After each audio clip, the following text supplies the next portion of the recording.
আসসালামু আলাইকুম প্রিয় দর্শক, অন্যমঞ্চে আলোচনায় আপনাদের সকলকে আমন্ত্রণ জানাচ্ছি। জাতীয় সংসদে 6 আসনের দল, কিন্তু প্রার্থীর ভিড়। চট্টগ্রাম থেকে শুরু রাজনীতির নতুন সমীকরণ, নাকি পুরনো খেলাই নতুন রঙে? বাঙালির রাজনীতি বরাবরই এক আশ্চর্য নাট্যমঞ্চ। এখানে নায়ক কখন খলনায়ক হন, আর খলনায়ক কখন আবার জনগণের বন্ধু হয়ে ওঠেন, তা বুঝতে গেলে আপনার মাথায় রকেট সায়েন্স পরিমাণ জ্ঞান রাখতে হবে। আর এই নাট্যমঞ্চে নতুন অভিনেতা হিসেবে প্রবেশ করেছে এনসিপি। আন্দোলনের উত্তাপে জন্ম নেওয়া এক দল, তবে ত্রয়োদশ জাতীয় সংসদ নির্বাচনে ভোটের বাক্স খুলতেই দেখা গেল অর্জন মাত্র 6টি আসন। তবে এই 6 আসনেই কাঁপিয়ে দিচ্ছে পুরো সংসদ। এখন প্রশ্ন হলো, এই 6 আসনের দল হঠাৎ করে সিটি কর্পোরেশনের রাজনীতিতে এমন দাপট দেখাতে চাইছে কেন?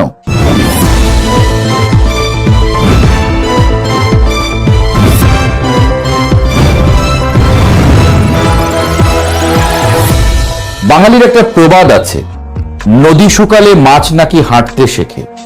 এনসিপির অবস্থাও কিছুটা তেমন। আন্দোলনের উত্তাপ যখন ঠান্ডা হয়, তখন রাজনীতির বাস্তবতার সামনে এসে দাঁড়ায়। স্লোগান দিয়ে ভোট হয় না, আর মিছিল দিয়ে মেয়র হওয়া যায় না, এ কথা তারা বুঝে ফেলেছে বলেই মনে হচ্ছে। শুরুতে এই দলটি ভেবেছিল আমরাই নতুন, আমরাই বিকল্প, কিন্তু ভোটের ফলাফল যেন এক গামছা ভিজানো ঠান্ডা পানি হয়ে মাথায় পড়েছে। জনগণ বলেছে, বাবা তোমরা ভালো, কিন্তু এখনো কাঁচা। এই কাঁচা অবস্থা থেকে পাকা হতে গিয়েই এখন তারা খুঁজছে রেডিমেড পাকা লোক। এখানে এসে হাজির হন মঞ্জুর আলম, রাজনীতির সেই চিরচেনা চরিত্র, যিনি একসময় বিএনপির মেয়র, পরে আওয়ামী লীগের দরজায় কড়া নেড়েছেন বার দুয়েক, আবার এখন রাজনীতি থেকে অবসর নিয়ে সমাজসেবক। অর্থাৎ তিনি সেই বহুমুখী প্রতিভা যাকে বাঙালি বলে, যে নদীর পানি বেশি সেই নদীর ধারে সবার বসতি। জানেন তো, ধোঁয়া উঠলে আগুন কোথাও না কোথাও থাকেই। তবে এনসিপির নেতারা বলছেন, না, এটা কোনো রাজনৈতিক সমঝোতা নয়, এটা নেহায়েতি সৌজন্য সাক্ষাৎ। হাসনাত আব্দুল্লাহর সেই দুপুরের দাওয়াত, বিকেলের আড্ডা, সব শুনতে যতই নিরীহ আর অতিথি পরায়ণ মনে হোক, রাজনীতির চোখে এগুলো কখনোই শুধু খাওয়া দাওয়া না।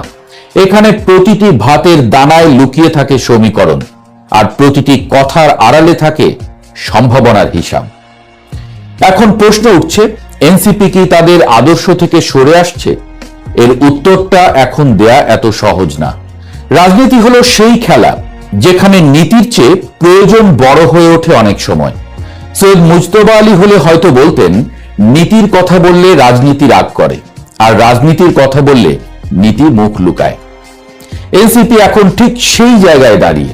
তারা বুঝেছে, একা মাঠে নামলে দর্শক হাততালি দিলেও ম্যাচ জেতা যায় না। তাই তারা এখন খুঁজছে এমন খেলোয়াড় যারা আগে গোল করেছে, যারা মাঠ চেনে, যারা ভোটের গলি ঘুপচি জানে।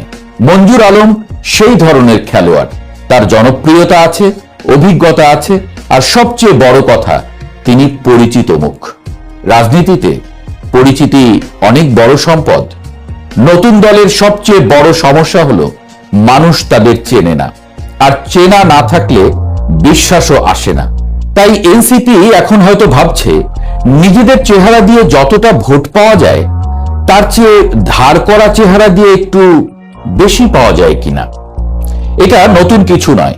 ইতিহাস খুলে দেখলে দেখা যাবে, বড় বড় দলও একসময় এমনই করেছে।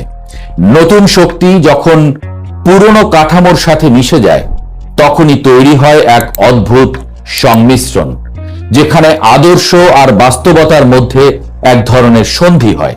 কিন্তু এখানেই বিপদ, কারণ এই সন্ধি অনেক সময় আত্মসমর্পণ হয়ে দাঁড়ায়। এনসিপির ভেতরেও এখন সেই দ্বন্দ্ব চলছে।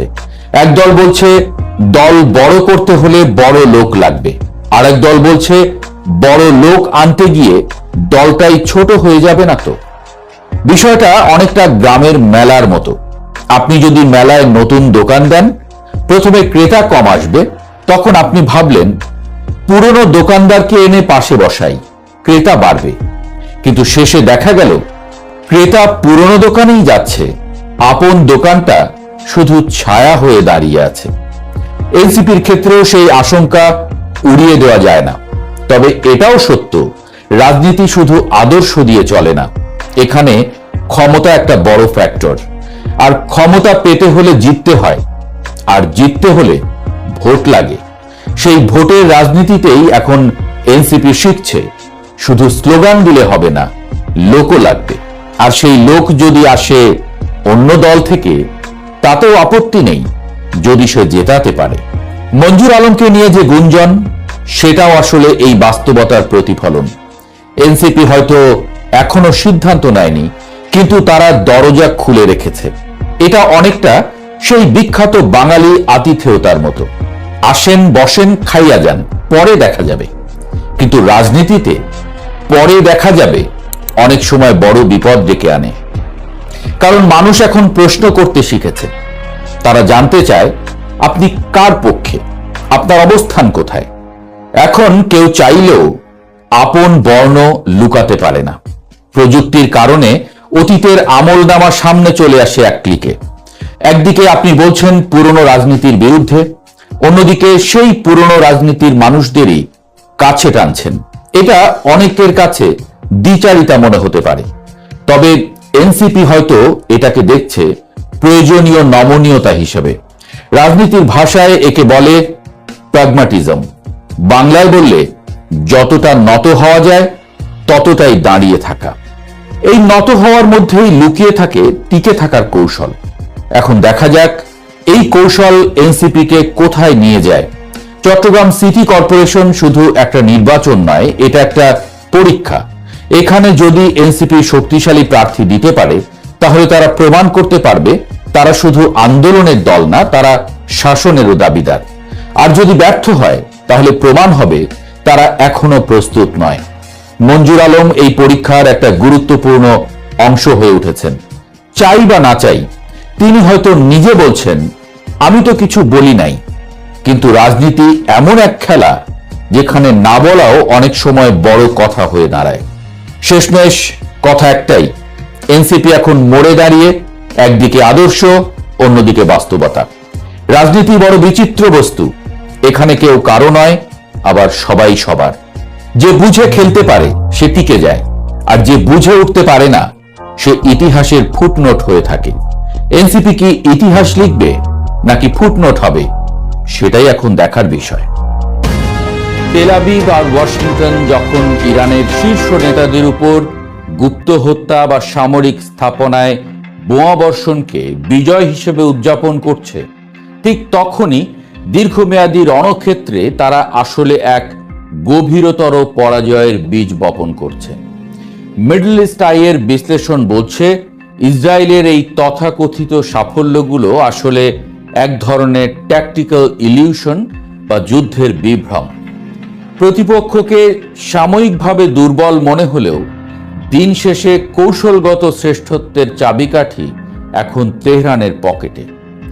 পশ্চিমের মারণাস্ত্র আর প্রযুক্তির দম্ভকে এক অদৃশ্য ও দীর্ঘমেয়াদী ক্ষয়িষ্ণু যুদ্ধের জালে আটকে ফেলেছে ইরান।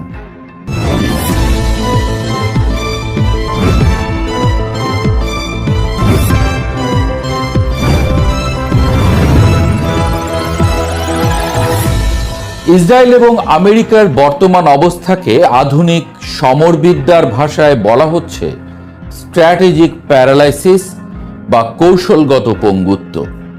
তারা প্রতিপক্ষের ডালপালা কাটছে ঠিকই, কিন্তু শেকড় পর্যন্ত পৌঁছানোর কোনো কার্যকর নকশা তাদের কাছে নেই। মিডল ইস্ট আইয়ের প্রধান পর্যবেক্ষণে দেখা গেছে, ইসরায়েল গত কয়েক মাসে ইরানের আঞ্চলিক মিত্রদের নেটওয়ার্ক, যা অ্যাক্সিস অফ রেজিস্ট্যান্স নামে পরিচিত, তার উপর ব্যাপক আঘাত এনেছে। কিন্তু এই হামলাগুলো কেবল ক্ষণস্থায়ী সামরিক সুবিধা দিচ্ছে। দীর্ঘমেয়াদে ইরান এমন এক নেটওয়ার্ক গড়ে তুলেছে যা কোনো একক ব্যক্তির উপর নির্ভরশীল নয়। উল্টো ইসরায়েল যত বেশি আগ্রাসী হচ্ছে, ইরানের প্রতিরোধ ব্যবস্থা তত বেশি বিকেন্দ্রীভূত ও দুর্ভেদ্য হয়ে উঠছে। ইসরায়েলের কোনো এন্ড গেম বা যুদ্ধের চূড়ান্ত লক্ষ্য নেই। তারা শুধু আঘাত করছে এবং আশা করছে এতেই ইরান নতি স্বীকার করবে। অথচ ইরান খেলছে এক দীর্ঘমেয়াদী মনস্তাত্ত্বিক খেলা, যেখানে শত্রুকে ক্লান্ত করে তোলা এবং তাদের অর্থনীতির রক্তক্ষরণ ঘটানোই আসল উদ্দেশ্য। এই দীর্ঘস্থায়ী দ্বন্দ্বে ইসরায়েল নিজেকে এক অন্তহীন যুদ্ধের চোরাবালিতে আবিষ্কার করছে, যেখান থেকে বের হওয়ার কোনো নিরাপদ পথ তাদের জানা নেই। এই যুদ্ধের পরিধি কেবল লেবানন বা গাজা সীমান্তে সীমাবদ্ধ নেই, এটি এখন বিশ্ব অর্থনীতির শিরা উপশিরায় আঘাত হানছে। আন্তর্জাতিক মুদ্রা তহবিল সতর্ক করে দিয়েছে যে মধ্যপ্রাচ্যের এই সংঘাত যদি দীর্ঘস্থায়ী হয় তবে বিশ্বজুড়ে এক ভয়াবহ অর্থনৈতিক মন্দা অনিবার্য। ইরানের বিরুদ্ধে আমেরিকার অবরোধের রাজনীতি এখন বুমেরাং হয়ে ফিরছে।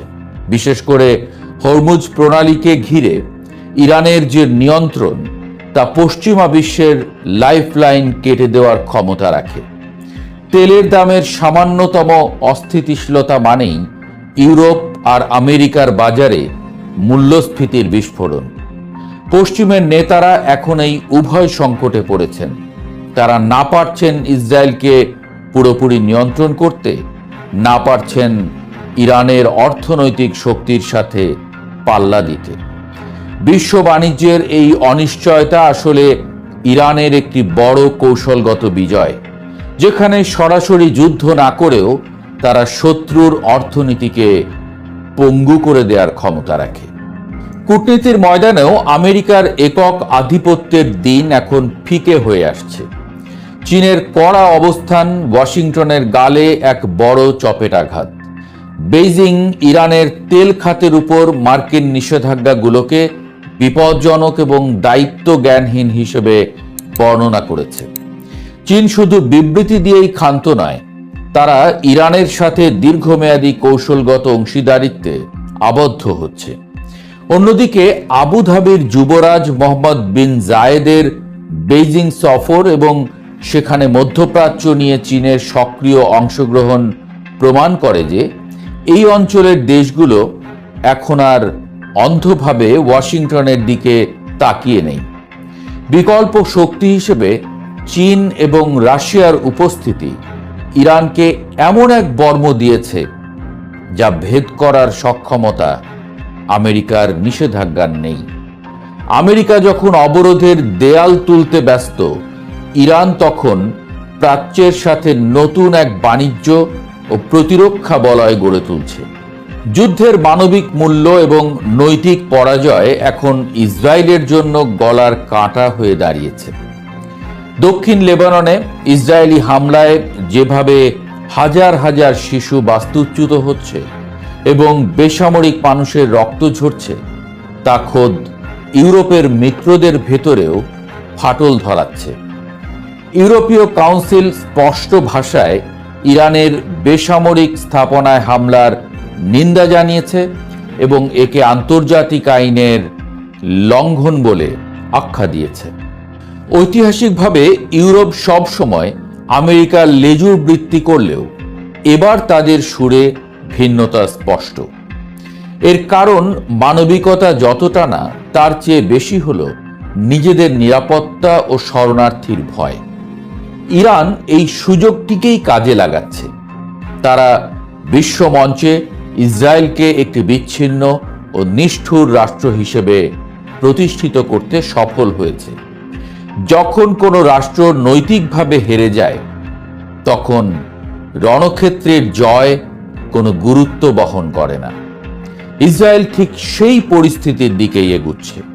সবচেয়ে নাটকীয় মোড় আসছে পারমাণবিক কর্মসূচিকে কেন্দ্র করে। সামরিক শক্তিতে ইরানকে বশে আনতে না পেরে পশ্চিম এখন সাইবার যুদ্ধ এবং ডিপ স্টেজ অপারেশন বা গোপন নাশকতার দিকে ঝুঁকছে। সম্প্রতি সাগরে আটকে পড়া ক্রু উদ্ধারের মানবিক নাটকের আড়ালে ইরানের পারমাণবিক সম্পদ চুরির যে ছক ফাঁসের খবর এসেছে, তা পশ্চিমা গোয়েন্দা সংস্থাগুলোর চূড়ান্ত হতাশারই বহিঃপ্রকাশ। ইরান দাবি করছে তাদের ইউরেনিয়াম চুরির এই ষড়যন্ত্রের পেছনে মোসাদ এবং সিআইএর হাত রয়েছে। কিন্তু ইরানের পাল্টা গোয়েন্দা ব্যবস্থা এখন এতটাই আধুনিক যে ছদ্মবেশী কোনো অভিযান সফল হওয়া তো দূরের কথা, প্রতিটি পদক্ষেপেই তারা শত্রুপক্ষকে ফাঁদে ফেলছে। এই যে একের পর এক ষড়যন্ত্র নস্যাৎ করে দেওয়া, এটি প্রমাণ করে যে ইরান এখন আর কোনো রক্ষণাত্মক অবস্থানে নেই। তারা সরাসরি পশ্চিমা ইন্টেলিজেন্স গেমের চ্যালেঞ্জ গ্রহণ করছে এবং জয়ী হচ্ছে। বিশ্লেষকদের মতে ইসরায়েল আর আমেরিকা হয়তো কিছু ছোটখাটো লক্ষ্য অর্জনে সফল হয়েছে, কিন্তু বৃহত্তর ভূরাজনৈতিক লড়াইয়ে তারা ক্রমেই কোণঠাসা হয়ে পড়ছে। ইরানের স্ট্র্যাটেজিক পেশেন্স বা কৌশলগত ধৈর্য এখন স্ট্র্যাটেজিক অফেন্সিভ বা কৌশলগত আক্রমণে রূপান্তরিত হয়েছে। তেল আবিব আর ওয়াশিংটন এখন এক এমন গোলকধাঁধায় আটকা পড়েছে যেখানে তাদের প্রতিটি সামরিক পদক্ষেপ আসলে ইরানের প্রভাবকেই বাড়িয়ে দিচ্ছে। যুদ্ধের ময়দানে কে কতগুলো বোমা ফেলল তা দিয়ে এখন আর বিজয় নির্ধারিত হয় না।